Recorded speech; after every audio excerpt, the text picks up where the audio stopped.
She was aware that they were simply covering her with earth, aware that she would probably suffocate. Hi, welcome to another episode of Criminal Patrol. Today, as you can see, we're starting a bit differently than usual, but that's also because today is Tuesday, tomorrow is Wednesday, but also Christmas Eve, then Christmas, and then New Year's. And traditionally, we just wanted to wish you all the best, good fortune, and above all, for your life to be safe. And we would also like to thank you for spending the past year with us. We hope that you will spend the next one with us as well, that you will watch our videos. These wishes are from me. From Matej, the director, and from Jacek, the cameraman. Thank you. And traditionally, although not so traditionally, because we usually say this at the end, take care, thank you.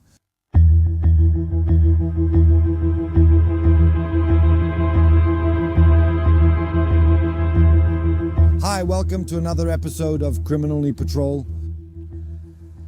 This is a story that basically happened in England, but the beginning, or rather the love between two people, started back in Poland.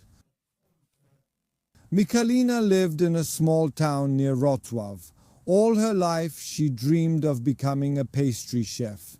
She really baked a lot, cooked, and made all kinds of delicious things.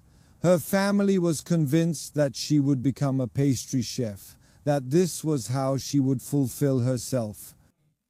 Besides, Michalina also finished a school with that profile, but what came of her dreams? So I invite you to watch the next episode.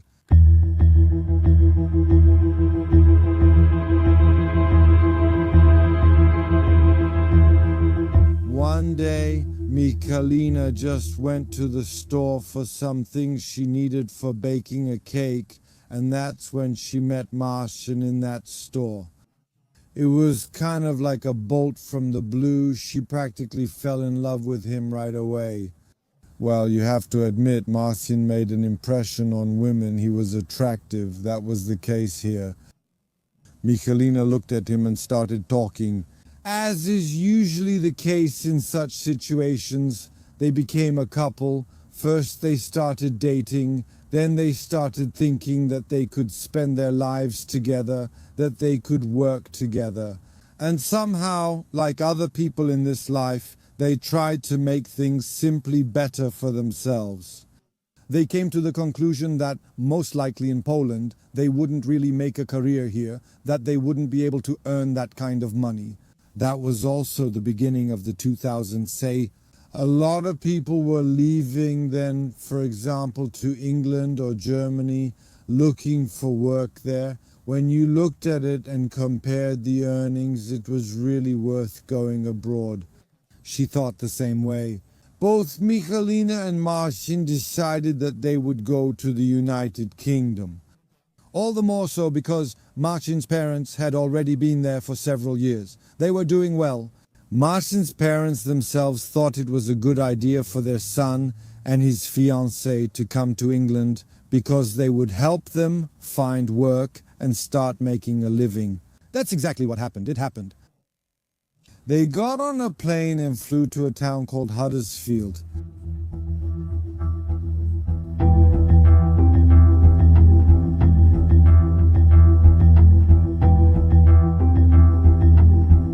For the first years of building a life together, it was actually pretty good. A small house, modest, with a red foundation, but still a cozy place. And after all, it was a house. They found jobs. Marcin started working at a meat processing factory. Generally speaking, however, Michalina always had those pastries in the back of her mind. She kept baking and cooking, but she started working as a seamstress. It must also be said that the girl was talented, had great skills, so she managed well in this profession too. They earned quite well compared to what they could have earned in Poland. It was actually a pretty decent amount of money. It seemed that everything was on the right track. However, Marcin had found himself a hobby for some time now. This hobby consisted of him simply going to the gym. As you remember, I mentioned that he could be attractive, but from the moment he started going to the gym, I would really say so. He pampered every part of his body, trained, lifted weights, and looked at himself in the mirror. Everything had to be really pampered and perfected down to the very last, so to speak, muscle. To the point that he would practically come home from work, grab his bag with his gear, go to the gym, and spend many hours there. And he did this 5 days a week. So naturally, Michalina was left alone in that tidy house. It all started to annoy her, because she was alone and had no one to talk to.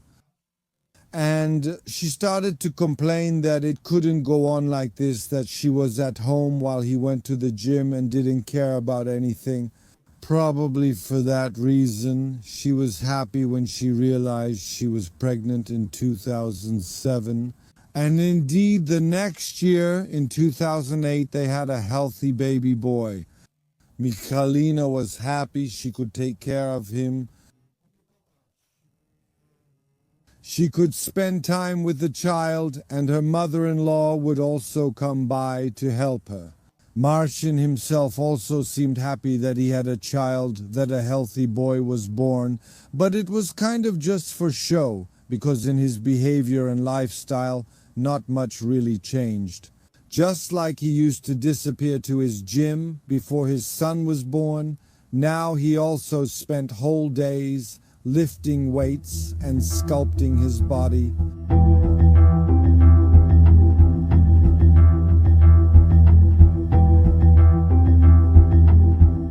Marcin really wanted to bring his body to perfection.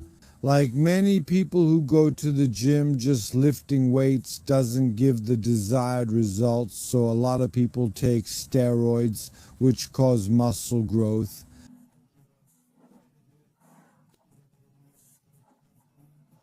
That was the case with Marcin. He started taking those steroids, and doctors themselves say that taking these kinds of anabolic steroids also causes changes in the psyche.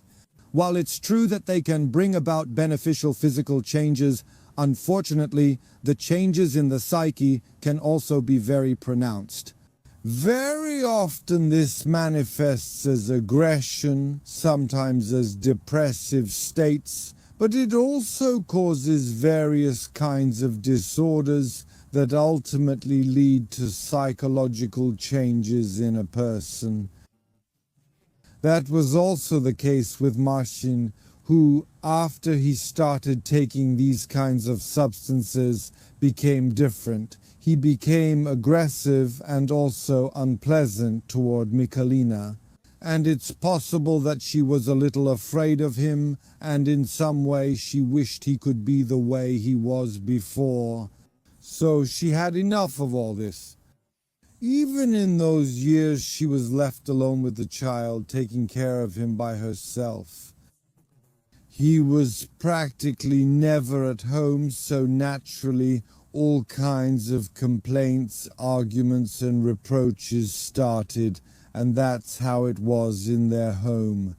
Well, those were arguments that could simply be heard.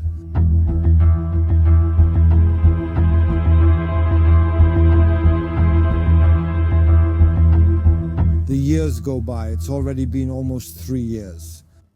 Michalina is still at home, taking care of her little Kubush, who really is her whole world, while Marcin is still out there somewhere, living it up. Most often, of course, at the gym where he trains. But there are more and more arguments, and the situation is becoming almost unbearable. It's just that they still live together in that little house as an engaged couple, so of course they see each other all the time and keep clashing.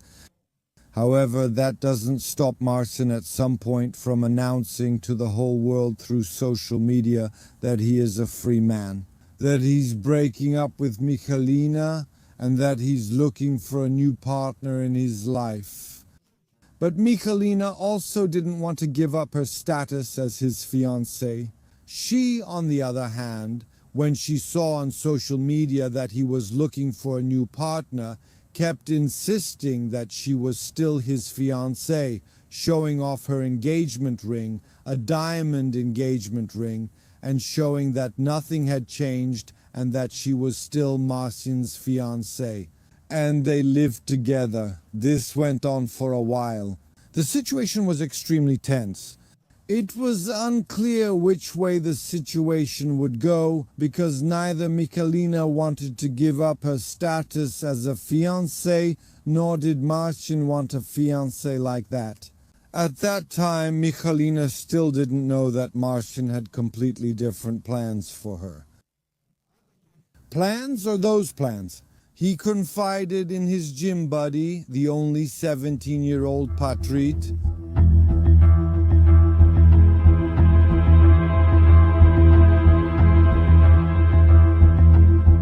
It's already 2011, exactly May 28th.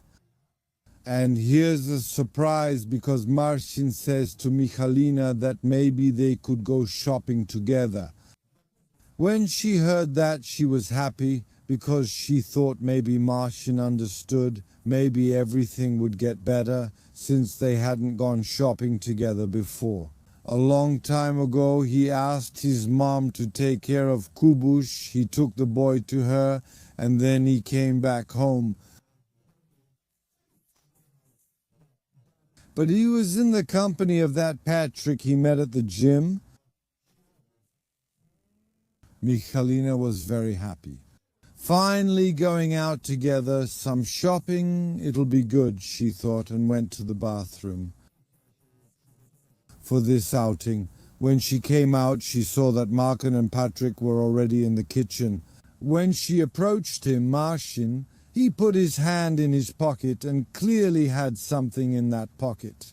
She was happy again because at first she thought he had a gift for her, that he was going to give her that gift. So that things would be good between them, but not that kind of gift. She was definitely expecting a present, because Marcin pulled a stun gun out of his pocket, and it was a 300,000-volt stun gun.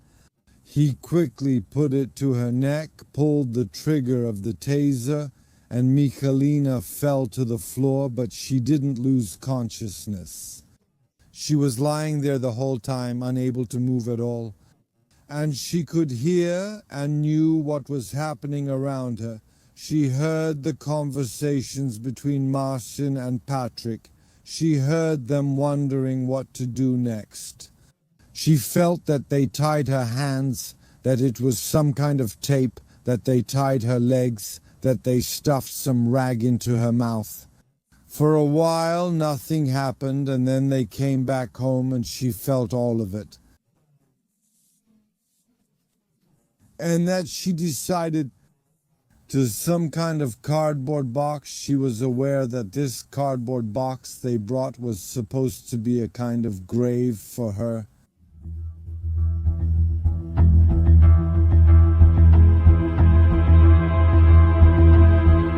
Both of them actually put her into that cardboard box, lifted the box, carried it out of the house, and put it in the trunk of the car.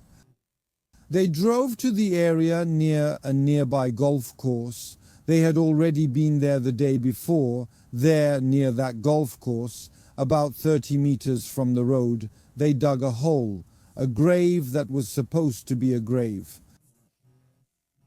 They arrived at the place, took the cardboard box with Michalina inside out of the car and threw it into the hole, then started to cover the hole with the box and Michalina inside. And Michalina was still conscious. She was aware of everything that was happening to her, the fact that she was riding in the car, that the journey was taking some time, but it wasn't far. What's more, they were throwing her into that grave, and suddenly she heard that dirt was being poured onto the box. She was aware that they were simply covering her with dirt, aware that she would probably suffocate, that soon she would start to run out of air. And in this way, no one would ever find out what happened to her. She was aware that Marcin, her beloved partner, simply wanted to kill her this way.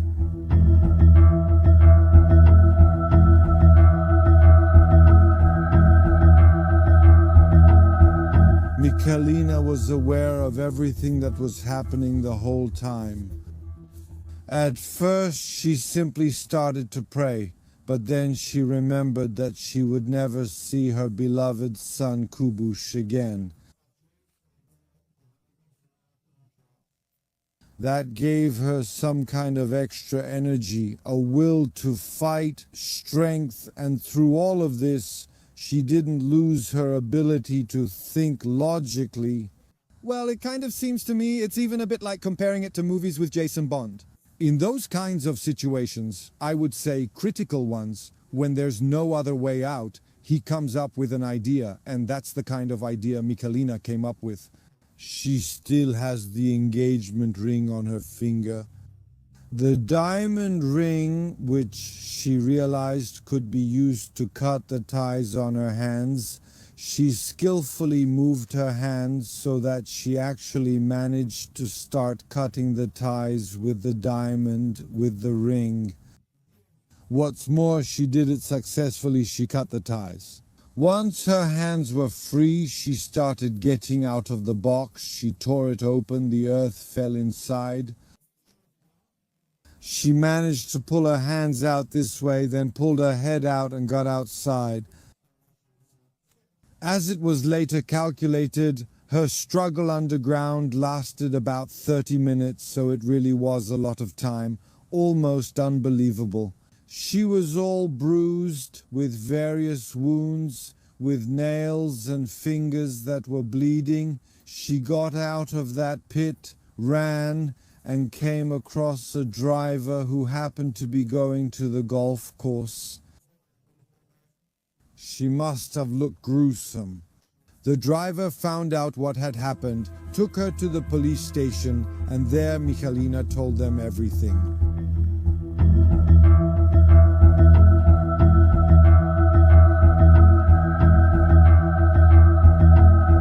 Marcin and Patrick were quickly apprehended. The police went to that place, actually found the grave, and also found the cardboard box. The police officers found it hard to believe, but what they found confirmed Michalina's words. The interrogations began. At first they didn't admit to anything. Later they claimed they never intended to kill Michalina, only to scare her. In fact, they buried her there, put her in that cardboard box, but they knew she would get out and that nothing bad would happen to her. It was supposed to be just a way to scare Michalina so that she would finally leave Marcin alone. Well, Patrick, this boy who was only 17 years old, said, "But this is no joke. The whole story is heading towards an attempted murder." He probably didn't want to go down with Marcin and started talking. He talked about how preparations had been going on for some time, that it was Marcin who persuaded him to kill Michalina, that they went there and dug a hole, that Marcin told him he was fed up with Michalina, that he was looking for a way out. He even said that he had already found a prettier mommy for his son, that he had to get rid of her and find someone more attractive for himself. I think he was referring to himself and to how he looked after all those years of training at the gym. Patrick confirmed all of this. All of this led to the case going to court.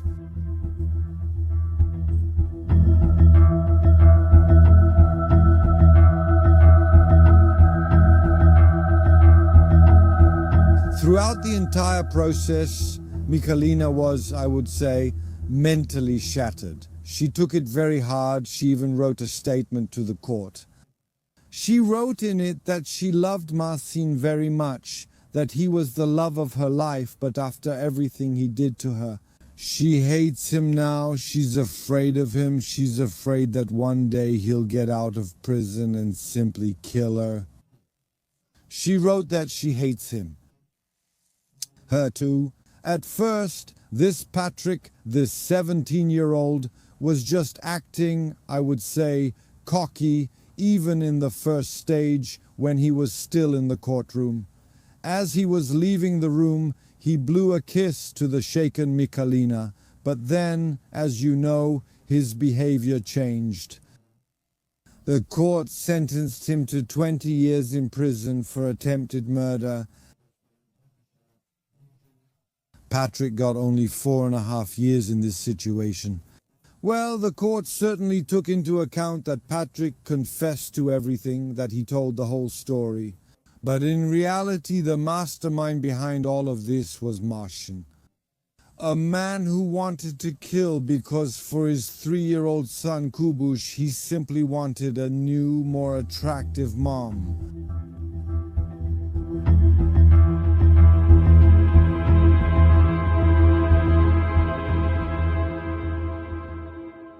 Well, as it turns out, in this situation, Marcin's love for Michalina wasn't real. At least the diamond ring turned out to be real and helped Michalina get out of an almost unbelievable situation. If it weren't for that real ring, we probably would never have known what happened to Michalina. And that's the end of this story. Of course, subscribe to our channel, and as always, take care.